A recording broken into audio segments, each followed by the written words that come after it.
I'm Diane and welcome to my channel, Diane's Sewing Room. Welcome if you're new here, and if you're returning, thank you for coming back.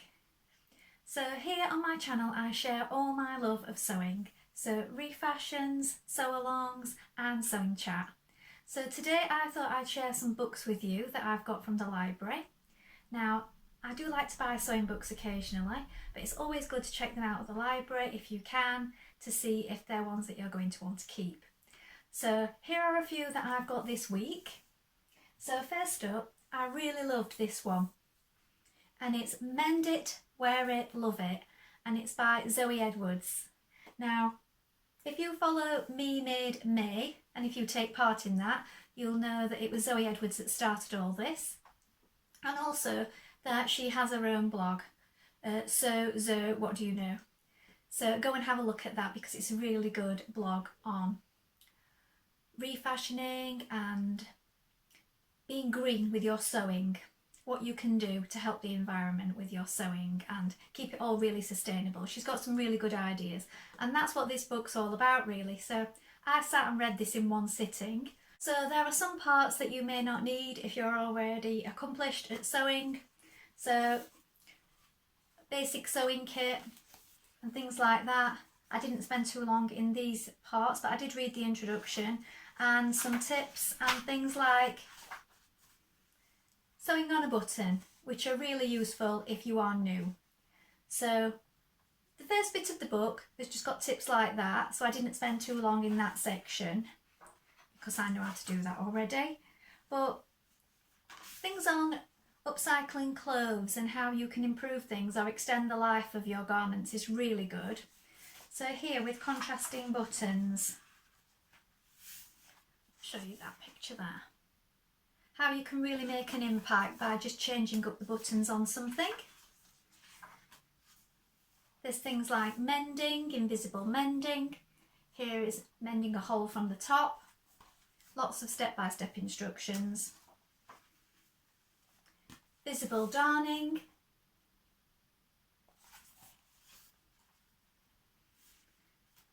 And then I really love this section, wear your clothes.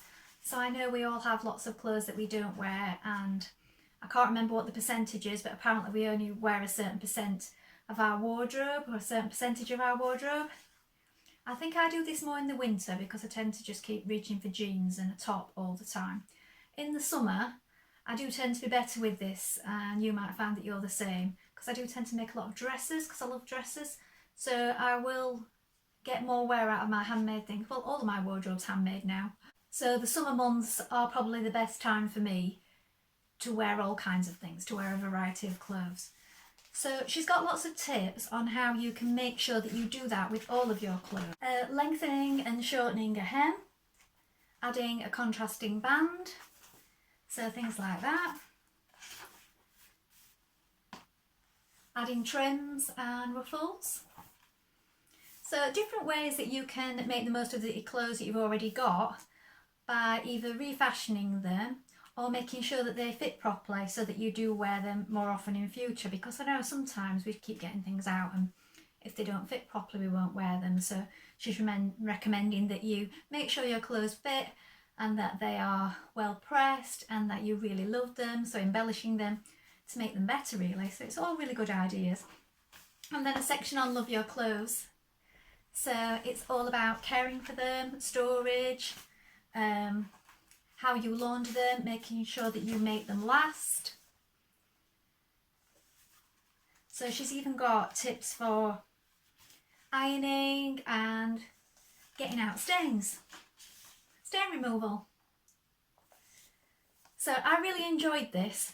Because it's a library book, please don't worry anybody about these. They are not very sticky at all. They hardly stick in and they just fall out half the time. So I'm not damaging these library books in any way. So that's the first one. So check that one out if you can from the library, or maybe treat yourself because it's a really good book. And then the next one, following on with the make, do and mend theme, is this one, The Art of Repair. So this is by Molly Martin. Now I really like this because it's got all different tips for clothing repair and really goes back to how things are done. So the art of repair, I really like this. So traditional methods, and it's got little quotes in and proverbs and sayings and things like that. So here we've got wabi sabi, and is it wabi sabi or wabi sabi? I'm not sure if I'm saying that correctly.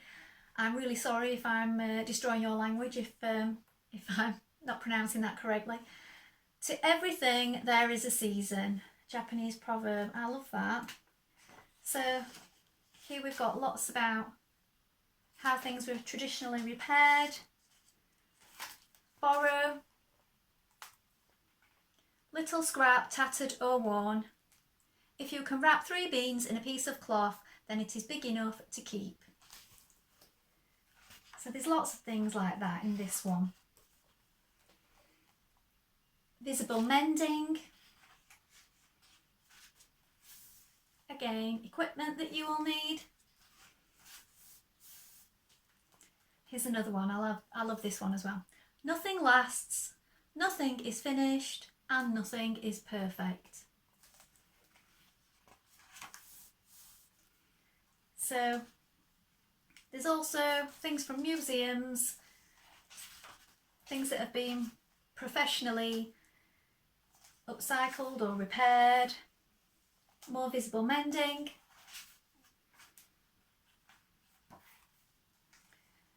Sashiko My Way and Swiss darning. So all the different traditional tips and techniques for repairing in that one. So this is another one that I really enjoyed, and it's just got lots of nice information to read in that one as well, not just tips. So a really good one there. And following on from that, I would like to show you something. So this used to be a hoodie of my son's, and this was something I did quite a while ago. So it was a hoodie with a raglan sleeve, and I had some blue material, and I completely dismantled the hoodie, and then I've used, I'm going to show you it on, it was a bird pattern that I used, and this is really handy for taking the dogs out now. Completely changed up the look of it. It's not for best or anything, it's just for walking the dogs in. These pieces didn't quite meet from the pattern, so we've got a little bit here. I've got triangles in some of the shoulders because obviously I've had to patch things together to make it work there, and I've tried to line that one up with that seam. Pockets, I've had to add bits on because obviously I've changed the shape of the front and I've changed the shape of the sleeves, and then on the inside of the zip I've used some dress fabric from something else just to make it neater and make it look nice. And that is really warm and really handy to throw on and to go walk the dogs in. So that was some of my make, do and mend with an old hoodie that belonged to one of my children. So I thought I'd show you that. Now the next book is this one, Chic on a Shoestring. So this is by Mary Jane Baxter. Now a lot of the projects in this book are for maybe an hour or so, and she does say that her preferred method is hand stitching because you can do it on a bus or on a train, or when you're waiting for an appointment or something, you can take it with you. So a lot of these projects can be completed without a sewing machine, and it's also got very much like a vintage feel to it because that is her type of style and what she likes. So not all of the projects in here were for me, but there are some really good ideas. So I'm going to show you a little bit of this one. So it's got some nice illustrations in it as well. I like the layout of the book. It's a nice book. This made me smile because there's all these gorgeous jumpers. In this section she's showing you different sources of getting your thrifted clothing, fabrics that you can upcycle and work on. And there's this gorgeous rail of second-hand sweaters at the bottom. Now whenever I go in the charity shop or anything, I never see such a gorgeous range of colours in the sweaters like that, otherwise I'd be buying a few to do something with. They're usually in miserable colours, but I just think that's a lovely image right there. So she's saying go to flea markets, second-hand shops, charity shops, and accept from friends and family, and that's something I tend to do if people are getting rid of things. If it's got nice fabric, I might use it for lining a bag, or it might be something that I can use a fabric from. So nice introduction there. And then also, again, using up buttons to make things look a bit more exciting. There's instructions on making this embellished bag here with all the button detailing.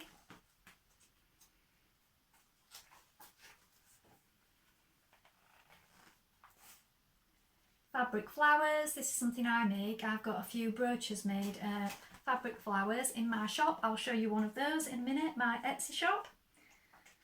I don't make mine like this, mine are a little bit different, but it's a nice idea for using up scrap fabrics. There's another one. Mine are brooches that I've made. Large statement necklaces using beads and buttons and fabric. Some more necklaces there. And this is a really good idea for using the sleeves of sweaters. So wrist warmers, especially if you've got 3/4 tops on in the cooler months. You could make these, especially if you're sitting at a computer and you're typing a lot. I know my hands tend to get cold and my wrists. And these have been embellished with buttons and trim. And my favourite, oh, let me show you this first. If this is your style, this hat is made from an old cereal box. So that's really cute. Or if you've got a special occasion, it's covered in fabric and embellished. I think that's a really good idea.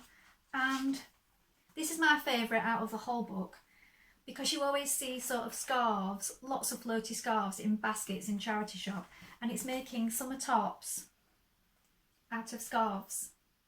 So as you can see, you don't need a lot of fabric because it's backless, halter neck. And if you can find some really fun scarves, that's a really nice make. I like that. And also adding collars and cuffs to jumpers. And there's instructions for how to do that. So if you like that vintage look, and as I said, want to have a go at some smaller projects that you can just get on with while you're on a train or on a bus, there's some really nice things in this one. So that's Chic on a Shoestring by Baxter. And as I mentioned, I do like to use up my scrap fabrics too to make fabric flowers and accessories. So some of those are in my Etsy shop, Green Lady Co. So if you want to go and have a look at that, I'll pop the link below and I'll show you a couple here just in case you're interested. So these are brooches and I've got a butterfly on these ones.